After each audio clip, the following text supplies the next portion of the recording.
1 week before the wedding, my fiancé Horace went to the hospital for a pregnancy checkup with his assistant, Sabrina. He accidentally used my account.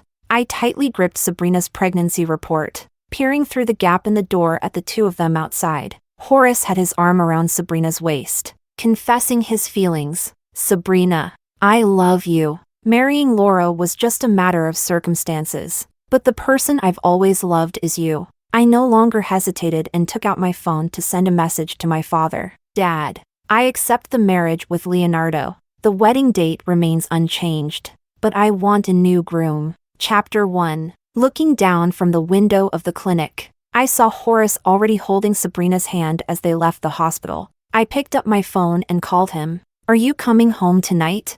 The other side answered immediately. "No, I won't be back tonight. There's an urgent matter at the company. I have to work overtime." I looked at the couple holding each other on the roadside. "Are you sick? I think I saw you at the hospital just now," I added. Horace froze for a moment. His hand that was adjusting Sabrina's hair paused. He looked around, relieved to see no sign of me, and quickly replied, "No, you must have been mistaken. I've been in meetings at the office all day." My vision blurred as I spoke again. "You sound good. Did something happy happen today?" His voice turned cold. "Nothing. There's still work at the company. I'll hang up now." Without waiting for me to reply, he quickly ended the call and carefully helped Sabrina into the passenger seat before driving away. I stared at the scene in front of me, his confession to Sabrina echoing in my mind. "Sabrina, I love you. Marrying Laura was just a matter of circumstances, but the person I've always loved is you." My heart was filled with intense pain, and tears uncontrollably rolled down my face. In the afternoon, after finishing work at the hospital, I came home and was surprised to find Horace already there. A ripple of hope stirred in my heart, but his words soon crushed it. "I'll be staying at the company for the next few days. Just came home to grab a few things." The glaring lipstick stain on his collar betrayed him. I knew he was lying again. I didn't confront him. Instead, I quietly helped him pack his things. Seeing my calmness, without any confrontation or complaints, he paused for a moment, visibly taken aback. "I brought you dinner. I'll definitely make it back before the wedding," he said as he tried to pull me into his arms. I dodged, my voice trembling with suppressed feelings. "Do you really have to stay at the company? We're getting married in just a week." Horace's face darkened. "The company is struggling with cash flow. There's a lot of work to do. Can't you be more understanding and stop making things difficult for me?" He snapped, grabbing his clothes and storming out. I stood there, rooted to the spot, unable to come to terms with what had just happened. Horace and I had grown up together. Since childhood, I always loved running behind him. He used to be so kind to me. In elementary school, when the other girls bullied me, he would stand in front of me and scold them. In middle school, when I had cramps during my period, he would make me brown sugar water every day and bring it to school in a thermos. In high school, when I struggled with my studies, he would help me improve and even take me on trips during the holidays to relax. When did everything change? It all began after Sabrina joined his company and became his assistant. 2 years ago, I went to the office to bring him lunch. He threw it into the trash, saying it wasn't clean, but then turned around and ate the takeout Sabrina ordered. I caused a scene, but in the end, he shielded Sabrina and slapped me. He even scolded me and forbade me from entering the company. A year ago, he gave my fancy dress to Sabrina. I was left outside in the cold winter, wearing the thin dress for the entire night. That night, I ended up in the hospital because of my period. 6 months ago, we went wedding dress shopping, but he was called away by Sabrina's phone and left me alone in the store to endure the mockery of others. I later found out that he had taken Sabrina to the beach. I once naively thought that as long as I stayed obedient and didn't anger him, he would come back to me. When he looked at me, he would remember our past, and we could return to the way we were. But in the end, I was the only one living in the past. Sabrina's pregnancy report was like an invisible slap to my face. Horace's confession to her felt like a knife stabbing right through my heart. Now, just before the wedding, he still chose Sabrina. How ridiculous! In this 5-year relationship, I was the only one giving, while in the end, what did all my efforts mean to Horace? A roadblock on the path of love? An obstacle? A trouble in life? I no longer hesitated. I took out my phone and sent my father a message. Dad, I accept the marriage with Leonardo. The wedding date remains unchanged, but I want a new groom. Chapter 2. Actually, my father once said that Horace wanted to marry me so he could secure investment for the Fu family, but I didn't believe him at the time. Now, I have no choice but to face the truth. It is precisely because his company couldn't manage its funds, so he would rather not love me and make Sabrina suffer just to marry me. Since that's the case, I'll just let them have their clandestine office romance. At the dinner table, I opened the takeaway boxes Horace had brought home. At a glance, I recognized that these were all Sabrina's favorite spicy dishes, leftovers, with a strong smell of spice. He remembers what Sabrina likes to eat but forgets that I don't eat spicy food and even serves me leftover food to appease me. After a long day at work, I was too tired to complain. I ate a few bites and hurriedly went to bed. In the middle of the night, I woke up with severe stomach pain. Curling up under the covers, I grabbed my phone from the nightstand and tried calling Horace, hoping he would come home and take me to the hospital, but the call couldn't get through. Enduring the pain, I got up and, after 10 minutes, managed to make it to the living room to get a glass of warm water. I slumped against the sofa, trying to ease the pain. Suddenly, my phone made a ding sound, breaking the silence of the night. It was a friend request from Leonardo, the heir of the Ku family. The Fu and Ku families have been close for generations. When I was younger, I used to follow Leonardo around calling him brother. But then he went abroad to study. That means we haven't seen each other in nearly 20 years. I hesitated for a moment before accepting his friend request. As soon as I did, a message came through. "Why are you still awake so late?" I replied honestly. "Stomach pain. Change your clothes and come out. I'll take you to the hospital." Reading his message, my heart skipped a beat, and I looked towards the door. His words suggested, "Is he outside my door right now?" Before I could think it through, my father's call came in. "Laura, I heard from that young man from the Ku family that you're having stomach pain." His voice was full of concern. "Yeah, a bit. It's better now." My father was abroad, and the time difference meant it was no surprise to receive his call at this hour.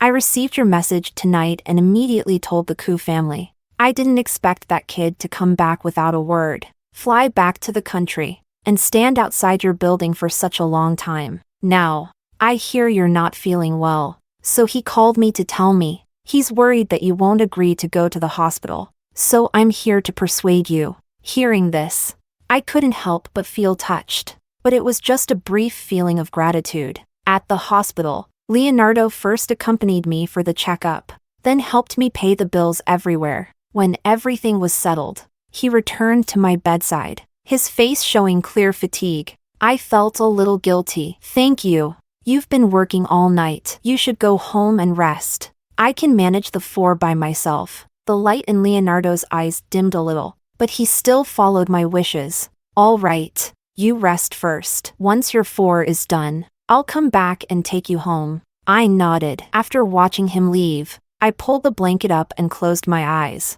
falling asleep. The next morning, I was woken up by Horace's phone call. "Hello? You're causing trouble again? Why wasn't I able to find you when I came home this morning?" His sudden questioning left me at a loss for words. I had called him last night, but he hadn't shown any concern. A bitter taste rose in my throat. I weakly explained, "I ate something spicy last night, and my stomach acted up. I had to go to the hospital for an 4. There was a 3-second silence on the other end of the line. "It's been a whole night. The 4 should be done by now, right?" I glanced at the remaining third of the 4 fluid. "Yeah, I'm heading home now." After hanging up, I pulled out the needle and left the hospital. Chapter 3. As soon as I arrived home, I saw Horace leaning on the sofa, a bouquet of roses and a gift box beside him. I glanced over and asked, "Why are you back?" If it were any other time, I would have been happy to have him home every day, to be close to him. But now, for some reason, I asked this question instead.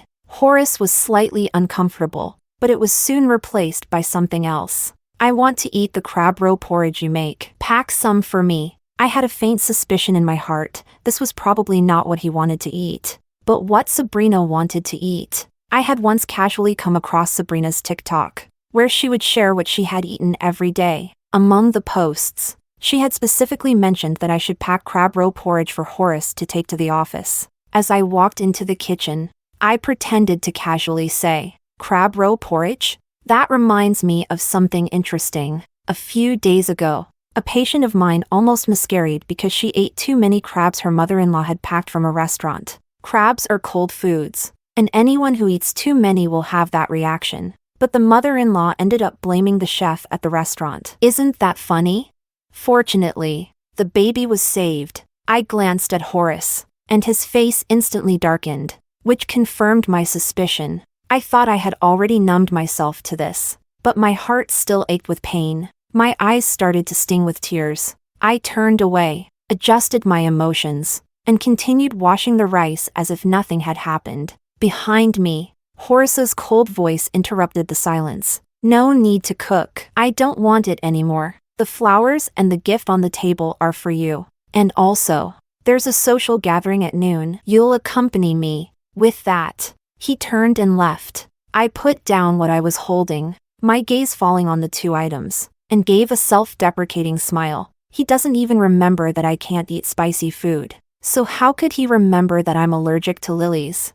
I opened the gift box next to the roses, and my heart seemed to plunge into an icy pit as I froze. This was the last handbag my mother bought for me before she passed away. It had my initials engraved on it. I couldn't be mistaken. But now, there was a tear on the bag. I knew it was Sabrina's doing, but what could I do about it? All of this was because of Horace. My heart felt as if it was being eaten by ants. I wanted to cry, but no tears would come. I don't know how long it took, but I finally pulled myself together, packed the bag, and sent it for repairs. Then, I headed to the hotel where Horace was. I could have refused, but I wanted to finish this with him. I told myself this would be a final meal together. At the hotel, I quietly sat beside Horace, eating the food in my bowl. At that moment, a man next to me suddenly spoke. "Laura, this is Romeo, one of the shareholders of Foo Group. We have a business collaboration to discuss with him. Go over and offer him a drink." I continued eating without looking up and calmly refused. "I just got out of the hospital. It's not appropriate for me to drink." Horace insisted. "This order is important. You must go and toast him." I put my chopsticks down. "I'm not your employee. This is your assistant's job." With that, I turned my gaze to Sabrina. He followed my gaze, and his face instantly turned dark. He leaned close to my ear and whispered harshly, "She's not feeling well. And you're older than her. Can't you be more considerate of a young girl?" Before I could respond, he pulled me up and shoved a glass of white wine into my hand. "Romeo, this is my fiancé. I'm having her offer you a drink." At this point, I had no choice but to drink it, though my stomach was already uneasy. But I had underestimated Horace's coldness. For the sake of his order, he completely ignored my health, making me drink glass after glass. By the time the order was signed, my face was pale from the stomach pain, and a thin layer of sweat had formed on my forehead. I tugged at Horace's sleeve, hoping he would take me to the hospital. His eyes flickered with a trace of worry. He hesitated for a moment, but as soon as he heard Sabrina calling from outside, he shrugged off my hand and left with her. Before I lost consciousness, I seemed to see Leonardo walking toward me, his hand resting on Horace's shoulder. I woke up again in the hospital, lying on the bed with an IV drip in my arm. The nurse informed me that a tall, handsome man in a suit had brought me in. Judging by the nurse's starry-eyed look and the flashes of memory before I passed out, I figured Leonardo must have brought me to the hospital. Thinking of this, my opinion of Leonardo improved, but I also felt a pang of guilt. I knew he liked me and was determined to marry me. But I also knew that I was just using him to move on from my failed relationship. Just then, the door to the room opened. It was Horace. His expression was displeased, but he kept his voice calm as he asked, "Who's the man who brought you to the hospital?" I calmly lied, "A friend." Seeing my pale lips, he sighed and sat beside my bed. How are you feeling? I looked at him flatly. I'm not going to die. His brows furrowed, clearly unhappy with my attitude. I ignored him and continued. You saw me faint, but why didn't you take me to the hospital? Fiancé? I intentionally emphasized the word fiancé. His expression became complicated, panic, hesitation, and guilt all mixed together. I had urgent business at the company. I didn't have time to take you to the hospital. I didn't respond further, still indifferent. Seeing my coldness, he took my unhooked hand and sighed helplessly. How old are you? Stop being so paranoid and writing things that don't exist. I said nothing, subtly pulling my hand away. Just as the door to the room opened again, Leonardo glanced at Horace, then turned his gaze to me, his tone gentle. Laura, I just passed by a flower shop and saw your favorite roses. I bought you a bouquet. I also got you some rice porridge and egg custard. I smiled slightly. Thanks, Leo. After what happened at the lunch yesterday, I was now willing to call Leonardo brother like I did when we were kids. Leonardo's eyes softened with affection as he gave a quiet hum, patted my head, and set up a table for me, placing the food in front of me. I didn't hesitate, taking the spoon from him and beginning to eat. Horace, who had been ignored, immediately turned pale with rage and gritted his teeth. Laura, what do you mean by this? I calmly continued drinking my porridge, not paying attention to his fury. Chapter 4. Horace hadn't seen me smile in a long time. For a moment, he felt as though he had lost something important. But soon, his anger took over, clouding his mind. He pointed at me. Laura, how dare you show a face to another man in front of me? There should be a limit to nonsense. You're not a child anymore. You actually found someone to act with you. You really disappoint me. Don't forget, we're getting married in 5 days. You'll regret this and beg me. After saying that, Horace angrily knocked over the bowl of rice porridge and egg custard in front of me, storming out of the room. I looked at his large hand that had blocked me, too anxious to rebut him. I asked nervously, Leo, are you all right? Did you get burned? Leonardo gently pressed my hand that was receiving the foredrip, withdrew his hand, and spoke gently. I'm fine. The porridge wasn't hot. I didn't burn myself. Are you okay? Did you get hurt anywhere? I knew he was comforting me, as I had just drunk the bowl of porridge, and it was quite hot. But I didn't want to hold him up while he was treating my wound, so I didn't contradict him. I'm fine. Why don't you go to the nurse's station and treat your wound? Let the caregiver come in to clean up. Leonardo agreed and followed my suggestion. When he returned, the room had been tidied up. He put his hand on his side, and though I couldn't see the wound, it must have been serious. I lowered my head, too ashamed to look at him. I'm sorry. It's my fault you got hurt. I'll pay for the medical expenses and the clothes. Leonardo chuckled softly and ruffled my hair with his uninjured hand. Why are you still apologizing like when we were kids? It wasn't your fault.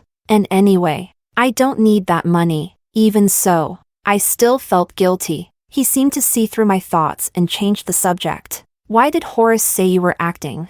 I tightened my hand that was lying on the blanket and gave a self-deprecating smile. Because I was foolish enough to try to make him jealous to feel like he cared about me. So I found a man to pretend with me, but the outcome wasn't as I had hoped. Horace didn't get jealous. Instead, he yelled at me. Maybe he stopped loving me back then, but I couldn't see it because I was blinded by my own feelings. The next 2 days, I took sick leave and stayed in the hospital. Leonardo came to visit me without fail every day, and every time, he brought me something different, roses in various colors, food I loved that I could eat, and all kinds of exquisite gifts. It was nothing like the roses from Horace that caused me allergies, the leftover food, or the damaged gifts. These little things made me feel loved once again. During this time, I didn't contact Horace. He didn't lower his pride to apologize either. He just assumed that I would come crawling back to beg for reconciliation as usual. Until the day I was discharged and returned home, I saw Horace again after a few days. He smelled strongly of alcohol. His shirt was unbuttoned in a few places, revealing his pale collarbone. The hem of his shirt was half tucked into his suit pants, while the other half hung out. He looked completely worn out and defeated. When he heard the door open, he moved his hand from his temple and walked toward me. "Laura, you're back?" I noticed his abnormal behavior and instinctively frowned. Stepping back a little, he seemed not to see the resistance on my face, forcefully pulling me into his embrace. "It's fine. It's been 2 days. Don't be upset anymore. We're getting married in 3 days. Yes, 3 days until the wedding. But sadly, the groom won't be you." I silently thought to myself, but I still helped him back to the room and placed him on the bed. The next morning, when Horace woke up, he found himself still in the same suit from yesterday, not even having taken off his shoes before being thrown onto the bed. He felt a bit angry, but there was also a vague sense of unease. His phone in his pocket rang at the right moment. It was Sabrina calling. Horace spoke soothingly to her, then got up, tidied himself up, and left. He didn't notice I wasn't at home or that something was missing in the house. That day, Leonardo asked me out, saying he had a surprise for me. I didn't refuse, so I left early to meet him. What I didn't expect was that he brought me to the most luxurious wedding dress shop in the city. I had been here many times before with Horace, hoping he would buy a wedding dress for me. After all, no woman would ignore such an important moment in her life. I also wanted to look beautiful on my wedding day, but Horace always said, "The wedding will cost a lot as it is. No need to spend so much money on a dress. Once I earn more, I'll take you to buy the most beautiful one." Back then, I naively believed him after he kept convincing me. But now, thinking about it, how could a CEO like him be short of money for a wedding dress? That was just an excuse because he didn't love me. Seeing that I was still hesitant, Leonardo spoke gently next to me. "Let's go inside and have a look first. Pick any dress you like. If you don't find anything, I can have a few flown in from abroad. All right?" His voice was filled with warmth and a hint of humility. I smiled softly. "No, I'm just thinking of something." I glanced around at the latest wedding dresses in the store and picked 5 to try on. By the time I tried on the 3rd dress, I unexpectedly ran into Horace and Sabrina. When Horace saw me in the mermaid-style wedding dress, there was a brief flash of amazement in his eyes. "Laura, what are you doing here? Didn't we already order a wedding dress?" I caught a glimpse of him resting his hand on Sabrina's waist through the reflection in the mirror, and my tone remained calm, as if addressing a stranger. "I'm just trying something on." Horace's heart tightened as if it had been squeezed. He immediately withdrew his hand from Sabrina's waist and signaled her to leave first. But Sabrina pretended not to notice and said, "Manager, we're here to pick up the wedding dress we ordered." Faced with Sabrina's provocation, I didn't react with anger like before. Instead, I admired the wedding dress on me. It was Horace who looked uncomfortable, and he turned to Sabrina, saying, "The wedding dress can wait. You should go back first." Sabrina, seeing the change in Horace's attitude, huffed in dissatisfaction and left in a huff. Leonardo, who had been watching everything, suddenly spoke. I didn't expect Mr. Fu to be so tolerant, even indulging his assistant, who has such a fiery temper. Horace, remembering that Leonardo had also been in the hospital before, was about to retort when I interrupted him. "Mr. Fu, you should go after your assistant. She doesn't look well, and I'm worried something might happen if you don't." Horace's face turned pale and then flushed with anger. In the end, he said nothing and turned to chase after Sabrina. My good mood had been ruined, and I no longer had the desire to try on wedding dresses. But I didn't want to embarrass Leonardo, so I was in a bit of a dilemma. Leonardo saw my discomfort and gently spoke. "You've been trying on dresses for a while. Let's go have lunch." He then turned to the store manager and said, "Wrap up these 5 dresses." Under Leonardo's insistence, I couldn't refuse. In the end, all 5 dresses were packed and ready for me. At the restaurant, I found a relatively quiet spot and got straight to the point with Leonardo. "Leo, I know how you feel about me, but I just can't accept your kindness with the intention of hurting anyone. But right now, I need a groom, and I hope you can help me. We can sign a marriage agreement. Would you be willing?" I then told Leonardo about what I had seen at the hospital and my plans moving forward. He understood the shift in my attitude toward Horace and was willing to help. "Laura, I am willingly at your service. No matter what you do to me, I will accept it, even if it means death. So you don't need to feel guilty about it. You might think I'm a simp, but in the world of simps, the simp is the protagonist. I'm willing to wait for you to follow your heart. As long as you turn around, you'll definitely see me. Leonardo's words stirred something in my heart. I knew he loved me, but I didn't realize just how fervently he loved me. Over the next few days, Horace didn't return home, and I had packed up most of my belongings. Everything I needed to throw away was gone, and everything I wanted to keep was packed. I even transferred the rent for the years I had lived there, at market value, into a bank account for him. The afternoon before the wedding, I made 5 or 6 calls to Horace, and it was only then that he answered. You don't need to come home tonight. Just stay at the hotel. We'll need to get up early for makeup, so this will save us some time. I'll send you the address. Okay. Got it. After hanging up, I grabbed my luggage and left the house I had called home for 5 years without looking back. Chapter 5. That evening, as I had suggested, Horace went straight to the hotel and stayed in the room next to mine, while Leonardo stayed in the room on the other side. On the day of the wedding, I stood at the center of the stage, wearing one of the wedding dresses Leonardo had bought for me. Personally hosting the ceremony, Horace and Leonardo stood outside 2 side doors. Dear guests and friends, hello! I am Laura, the bride of this wedding. Thank you all for coming to attend my wedding. I won't say too much. Let's directly invite my groom, Leonardo, to enter. Music played, and the big screen first displayed a photo of me and Leonardo in our wedding dresses. The lights, according to my earlier arrangement, shone on Leonardo. The man stood with an air of grace and nobility, and his suit made him even more distinguished. The guests below were in a flurry of whispers, as the groom's name on the invitations was different from the man standing on the stage. At this moment, Horace, standing in the corner, first felt anger, followed by panic that spread throughout his body. He watched as I handed my hand to Leonardo, exchanging vows of I do. Then, he reacted, rushing to the stage and pointing at Leonardo in disbelief. Laura, what's going on? Isn't the groom supposed to be me? How did it turn into him? I took the microphone and said, word by word, Mr. Fu, I am very clear about who my groom is. Horace stepped forward, his eyes red. What do you mean by that? What about me? I stopped Leonardo, who was about to step in front of me, and calmly met Horace's gaze. Mr. Fu, I've made myself clear. My groom is Leonardo. We've broken up.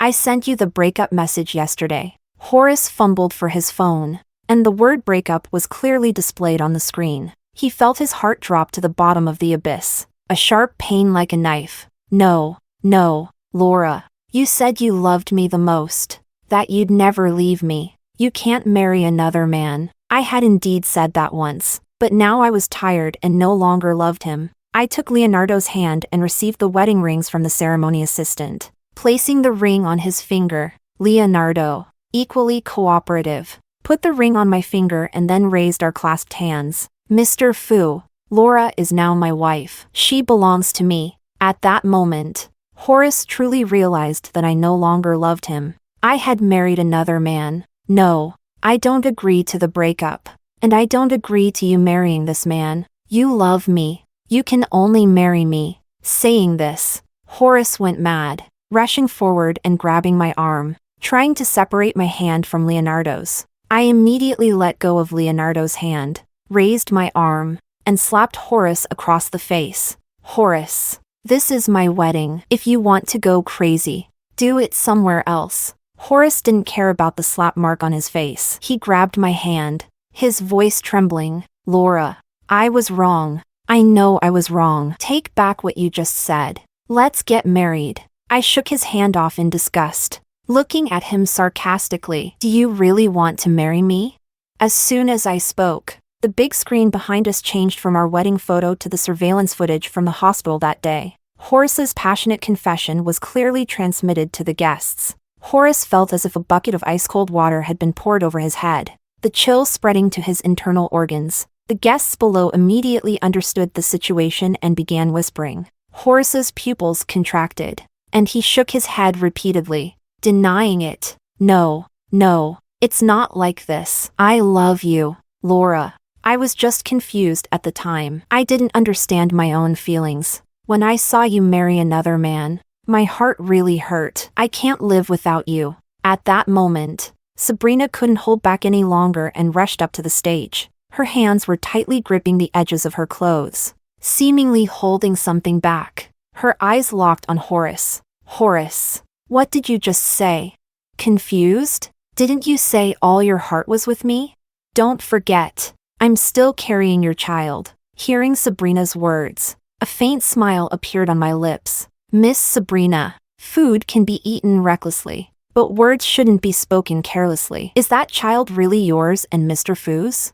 Saying this, I took a paternity test report from the ceremony assistant and handed it to Horace. Horace, puzzled, opened the report, while Sabrina's fear was written all over her face. She rushed forward, grabbing Horace's arm. Horace, listen to me. Before she could finish, Horace pushed her away and shouted, Sabrina, oh Sabrina, you're really something. The child isn't mine. You've kept the secret from me for so long. Before I completely lose my temper, get out of here. Take both yourself and the child, and leave Fu's. Don't ever come back. Sabrina's eyes were filled with tears, but with the truth exposed, she could only leave in shame. After sending Sabrina away, Horace turned to face me, his tone sincere. Laura, I'm sorry. It was my fault. I'm the jerk. Can you forgive me? Come back to me, please?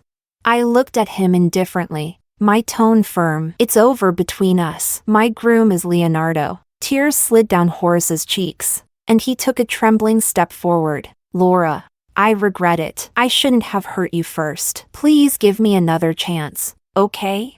I love you. I really love you. I've loved you since we were kids. There's no such thing as a regret pill in this world. I don't understand why some people only learn to cherish what they lost after it's gone. But once it's lost, it's too late to cherish it. I stepped back and said, it's too late. Horace, it's over between us. Thud. Horace's eyes went red as he kneeled in front of me, like a broken porcelain doll, grabbing my dress and begging, Laura, please forgive me. Come back to me. I don't believe you can love another man so quickly. Give me another chance. You can hit me. You can scold me. I'll take it. Leonardo stepped forward and stood in front of me, looking down at Horace expressionlessly. Mr. Fu, we've given you many chances. It's you who couldn't seize them. In the end, the wedding turned into a farce. The guests were dismissed. Sabrina was thrown out, and Horace was escorted out by security. I, meanwhile, followed Leonardo back home. Chapter 6. When we returned to Leonardo's home, he sat on the couch, watching me with great interest. How did you suspect that the child Sabrina is carrying isn't Horace's?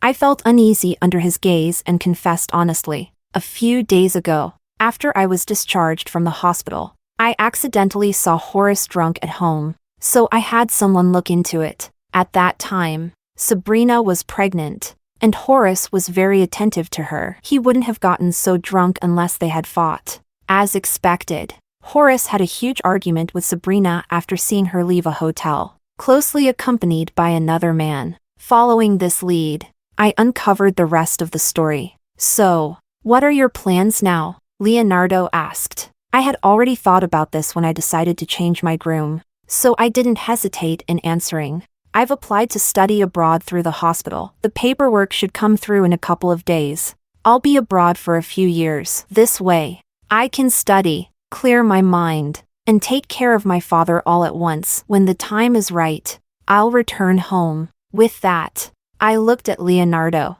seeking his opinion. Leonardo tentatively took my hand. When he saw I didn't resist, he enclosed my hand in his own. Do whatever you want. I'll always support you, and I'll be with you. I smiled at him, truly grateful. Thank you, Leonardo. For the next few days, I returned to the hospital to work, and Horace didn't appear in front of me. However, I heard from Leonardo that after the wedding incident, Fu's stock plummeted, and the company was on the verge of collapse. I knew that Leonardo had a hand in this, But I didn't stop him. After all, I still vividly remembered how Horace had forced me to drink, which led to my gastric bleeding and hospitalization. What I didn't know was that, on the same day, Romeo from Foos had also been kicked out by Leonardo and even blacklisted in the marketplace. 5 days later, the hospital approved my application for studying abroad, and Leonardo and I set off for our new journey. But at the airport, we ran into Horace. His suit was wrinkled, his beard and hair untidy, as if he hadn't groomed himself in days. Gone was the former confident and spirited man, replaced by someone who seemed disheveled and broken. He pulled out a bouquet of red roses, with the wedding rings we were supposed to use for our marriage placed on top, and knelt before me. Laura, I'm truly regretful now. Please forgive me. I haven't been happy for a single day without you. My home feels empty, and my heart went with you. Come back to me.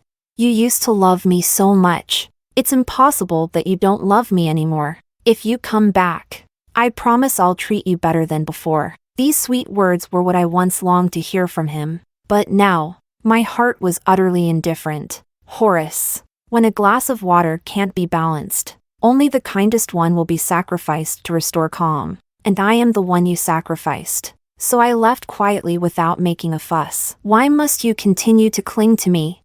I once loved you without reserve. I humbled my dignity, exhausted my love, and crashed into the south wall. Until the end, my passion was completely extinguished by you. You've hurt me so deeply, and I no longer shed a single tear for you. You've wounded me beyond repair. You no longer have the right to ask me to turn back. Moreover, your regret isn't just because you hurt me, but because you lost me and your company is failing. I will never return to you. Let's part ways and live our lives in peace, never to disturb each other again. With that, I ignored his pale face and exhausted body, pulling Leonardo along and walking away to board our flight. The next time I heard news about Horace, it came from the domestic newspapers. Foos collapsed, and Horace, suffering from depression, jumped to his death. The once promising young man had ended up this way, and everyone was shocked. But none of this mattered to me anymore.